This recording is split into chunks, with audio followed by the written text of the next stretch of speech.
In today's episode, we talk about Verstappen and Mercedes contract talks, Connor Zilisch and SVG's showdown in Chicago, Thermal Club's exit from IndyCar next year, and race recaps from the past week's races, which are the NASCAR Truck Cup Xfinity Series plus Formula One. We also talk about how Chase Elliott's win affects the rest of the NASCAR Cup Series season, so let's get right into it. Hello, and welcome to ApexToOval. I'm your host, Alex. My co-host Jack is not here today. Sadly, he's on vacation, so it's just me today. But I'm here to bring you some racing updates, hot takes, and breaking stories from across the motorsports world. Whether it's the latest F1 drama, shocking developments in NASCAR, or the news stories you might have missed, we've got it covered. Buckle up, and let's get right into it. The first thing I want to talk about is Max Verstappen and Mercedes. Now, it was confirmed by George Russell earlier this week, and by earlier this week, I mean literally this past Thursday, during Media Day, that Mercedes is still in talks with Max Verstappen, even though Max is technically still under contract till 2028. There are some outs in the contract, Max's current contract with Red Bull, which are performance based, but his contract is at most till 2028. It's just weird, you kicked Lewis out, right? 7-time champion, 6-time with themselves. You kicked Lewis out for Kimi. Now you might be kicking Kimi out for Max, because you're not going to kick out George Russell. That's the thing. You're not going to kick out George Russell because he is right now your best driver. You want to kick out Kimi, but they brought in Kimi because he's this generational. It doesn't make sense. At least to me, it doesn't make sense. I don't know why you'd get rid of Lewis if you're just going to bring in Max 2 years later. Why? Because Lewis still has it. If the car is built around Lewis and is good enough, he can win in the car. He can win a championship. But they decided to get rid of him for Kimi. So I don't know how that's going to work. Whether Kimi's going to not be in F1 or whether someone else is going to pick him up, I don't know. But if they do sign Max, that's going to be nuts. I'll tell you that much. On to the next news article. This one's NASCAR. Connor Zilisch and SVG are going head-to-head for the Xfinity Chicago race for Junior Motorsports. JR Motorsports, Junior Motorsports. That's going to be interesting. I actually am going to really enjoy this race. It is the Xfinity race, so Zilisch is not racing in the Cup race this week, but SVG is coming down to Xfinity. And as someone who is known for how good he is on road courses, this is going to be a nasty battle. Because Zilisch is most known for him being absolutely godlike in Xfinity on road courses. And SVG is known for being godlike on road courses and Cup. So this is going to be fun. I'm not going to lie. I'm going to enjoy this a lot. This is going to be a fun race, head-to-head in Chicago. SVG's first ever win in the Cup in Chicago. So, yeah. And for IndyCar, the Thermal Club racetrack will not return to IndyCar in 2026, according to the track owner. But with improvements, will hopefully return in the future. So the club owner was saying that he was wildly underprepared for everything and needs to update some things, needs to add some more things to the track to make it race ready for IndyCar in the future. And that he'd be open to having it back on the calendar. Let's go to race recaps. You have the NASCAR Truck Series at Lime Rock, the Xfinity Series at Atlanta, the Cup Series at Atlanta, and the F1 Austrian Grand Prix. Let's start with the Xfinity Series, which took place on Friday this past week. You had Nick Sanchez winning. Now, I did not watch this race. Going to be fully transparent. I was trying to go to bed early to wake up at 4 a.m. for the truck race because we were going to leave at 5:30 to get parking. Me and my dad were going to leave at 5:30 for parking at Lime Rock because I actually went to the Lime Rock race and didn't watch it because I was trying to go to bed. I ended up not going to bed, watched a little bit of the end. It was a good race. Nick Sanchez won. Me and Jack's predictions were Jesse Love and Austin Hill. Love finished 6th and Hill finished 26th, so not too good on that part. Then let's go to the Truck Series, which was the first race on Saturday at Lime Rock. Your winner was Corey Heim. Now, I normally take Corey Heim because I'm the one who puts together the document that we use for the news articles and the predictions and all that. So I'm normally the one who puts it together. I did not choose Corey Heim. I choose Roger Carruth. And Corey Heim ended up winning. So good job to Jack for getting that correct, although it was literally a gimme. Still, a win is a win for Jack, right? He doesn't get many of those this... He hasn't got many of them this year. Let's just say that. Carruth actually was running in the top 10. Fun fact. He was running in the top 10 for a while, even like top 7, 8 for a while, the entire race pretty much. One sad mistake on turn one ended up costing him his race, and he finished 21st. So kind of sucked. Overall, it was a good race. There was also the Menard series, the Arkham Menard series that was racing there. I didn't go. That one I left after the trucks race because I was super sunburned. I don't know if you can see my arms, like my whole right here is like fully red, and I was also exhausted because I didn't get I didn't sleep at all the night before, even though because I was so excited, and yeah, I just wanted to go back home and sleep, so that's what I did. But I heard the Menard series was good, so that's good. Let's go to also fun things that I got at the truck series race because it was at Lime Rock. Tied for my favorite driver, Tony Breidinger, signed poster. The second thing was a Tyler Ankrum signed poster. And then, 1 second on top of that, let me just get some real quick. So, I also got both drivers to sign the shirt that I was wearing. So, I'm washing this and framing it. And then every time I go to a race and I have the chance to have a driver sign something, I'm going to get them to sign the shirt. It's going to have a ton of signatures on it, hopefully, in the next couple of years. Anyway, also speaking, shout out to Lapsdown Podcast, my favorite podcast, other than this one. This one is my favorite, but Lapsdown is a very good podcast in itself. I got a hat. Nope, you can't see it. I got a hat. I was going to wear it, but this is my podcast, and I don't want, screw it. You know what? Let's do it. It's a little chaotic today because it's just me, but it is what it is. Lapsdown Pod hat. Shout out to them. Great podcast. Anyway, let's go to the Cup Series where you had Chase Elliott as your winner. Also, the truck race was on Saturday. Like, what in the world? That was weird to me. Whatever. But Chase Elliott was your winner. And both of our picks, me and Jax, Denny Hamlin and William Byron, both DNF. Yay. In total, there was 12 DNFs and 31 plus cars with damage. It was a nuts race. I'm not gonna lie. The big one happened super early. Like, damn near everyone got involved in it. The only people that hadn't gotten involved in a wreck was like Chase Elliott and a couple other guys. I think Custer maybe and two other people didn't get involved in a wreck, but that was nuts. Chase Elliott decided to stay out in the end, and with 30 laps remaining, didn't go into pit for tires. Brad Keselowski in first didn't pit for tires either. They were kind of fading, especially Elliott was fading in the middle stages of that 30 laps, and then roared back at the end. Ricky Stenhouse was leading the race for the last couple of laps too. But yeah, I just want to give a shout out. Before I do anything, I want to give a shout out to Caruth in the Truck Series. Because that man, again, was running in the top 10 and ended up finishing 21st after a mistake. Really sad about that. And the other person I want to shout out in NASCAR is Ty Gibbs. Man, like, on the internet, you might not think that, like, if you just look at the internet, you might not think Ty Gibbs is, like, all that good of a driver. You think he's just his grandfather, Joe Gibbs, just gave him his entire career, and that's just not the fact. The dude has insane talent, and it showcased it in Mexico City and here in Atlanta. He was running in the top 5 for the majority of this race. Ended up finishing, I believe, in the 16th or something like that. I'm going to look it up here.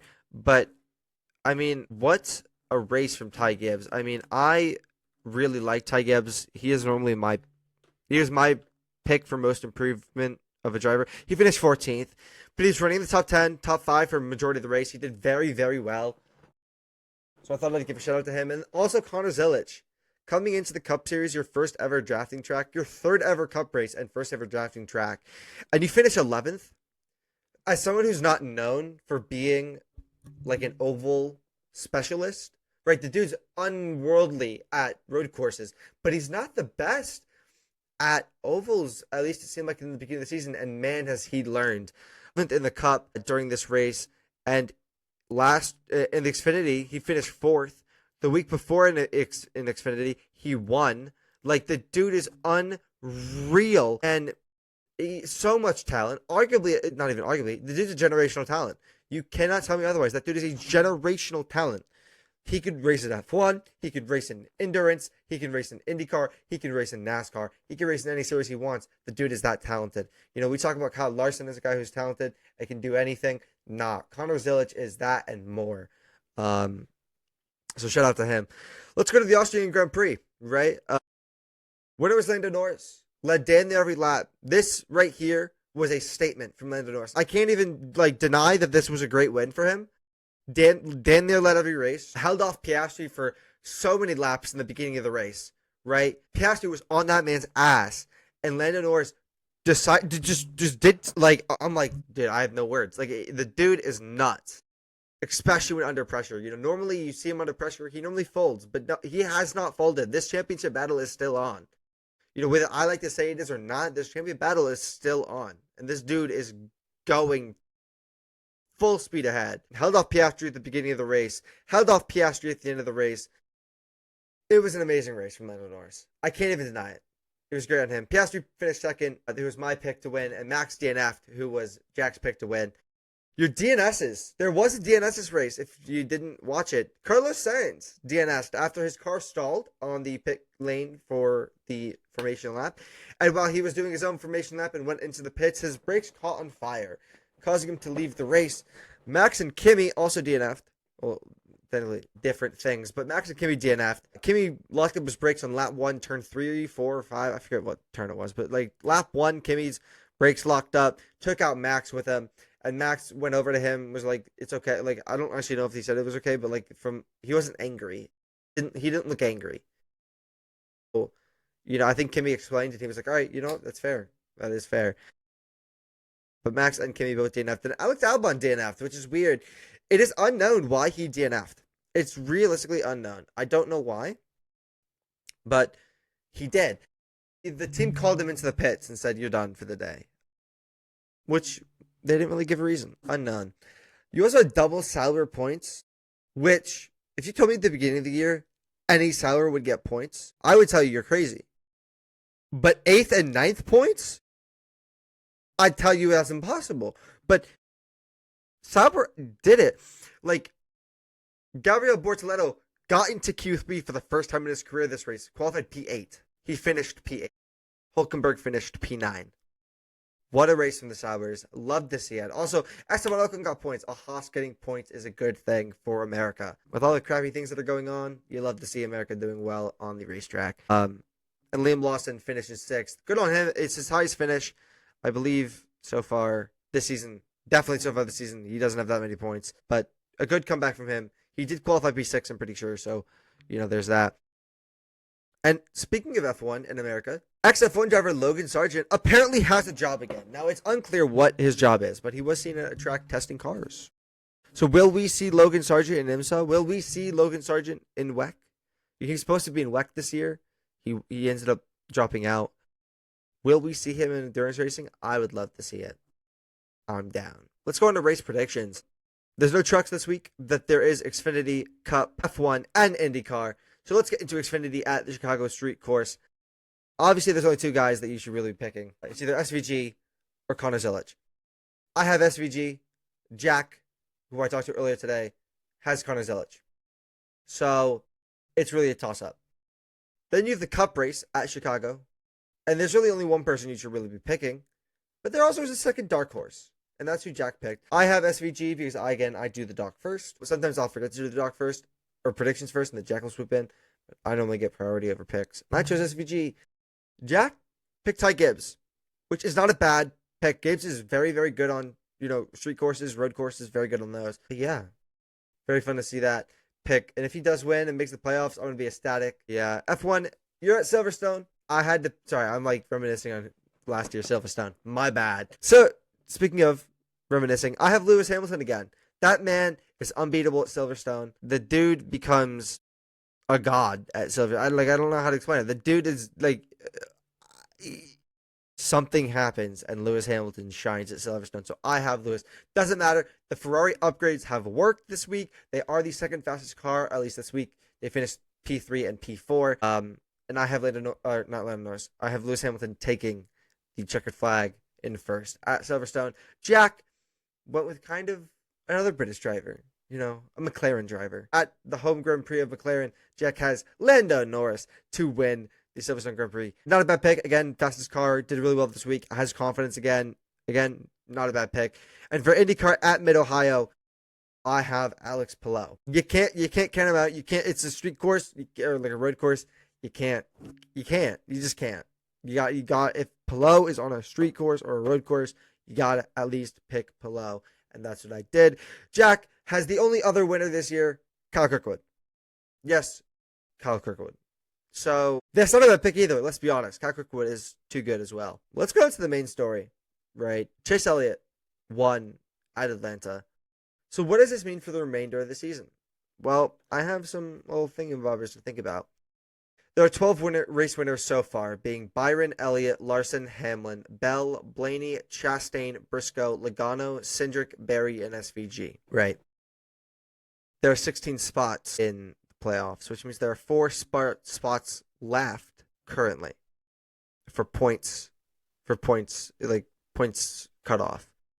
If there are more winners, that points cutoff will get less and less. So, if the playoff standing started today, the guys who would make the playoffs on points is Reddick, Buescher, Bowman, and Bubba Wallace. With Bubba being the 4th and last driver to make it, being 23 points above the cut with 8 races till the playoffs. That's that. The people who are within 50 points are Ryan Preece and Eric Jones. There are also a ton of other drivers that are within the reach of Bubba, but those are the two within 50 points.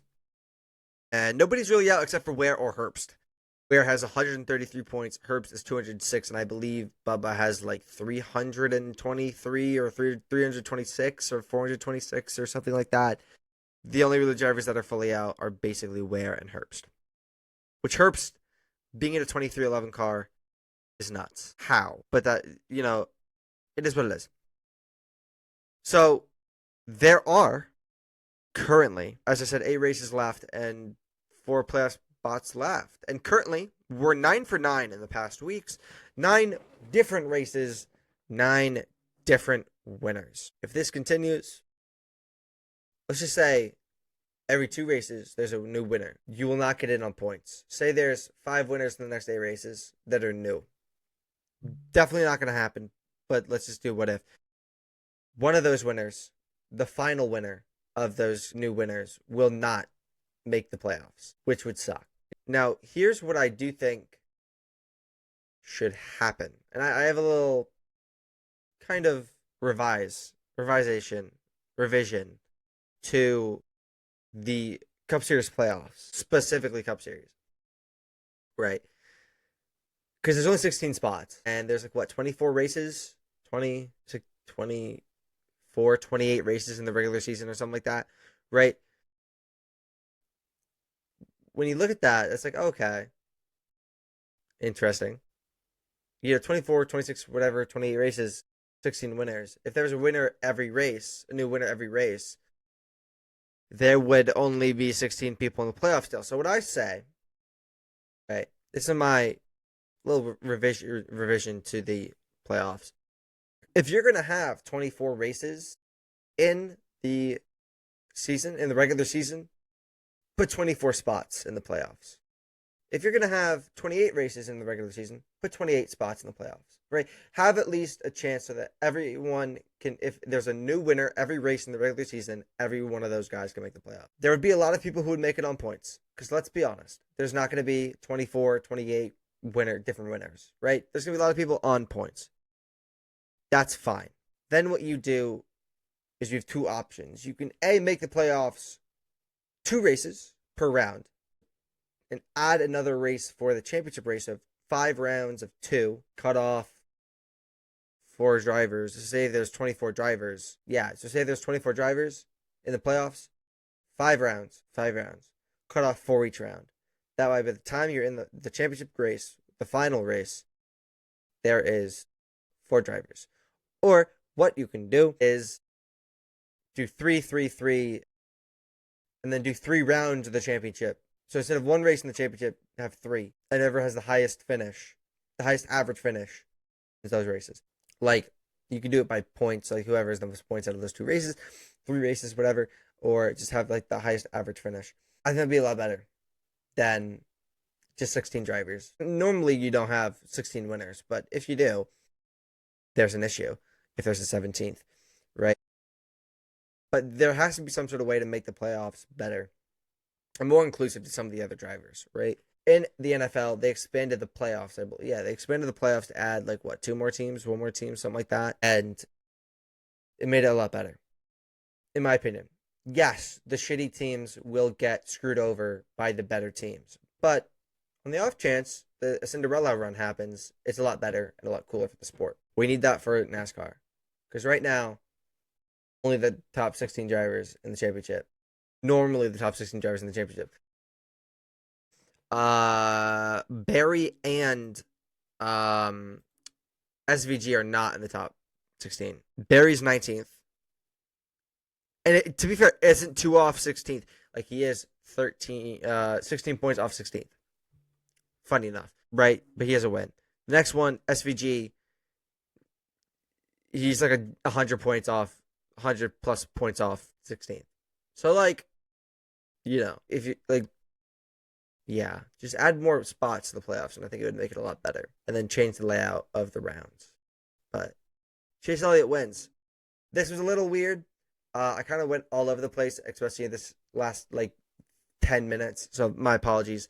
I had a lot of thoughts and didn't know how to express them. Thank you guys for watching. Have an amazing day. I think regular podcast next week with me and Jack. I'll post something if it's not and it's just me. But thank you guys for watching. Have an amazing day and peace.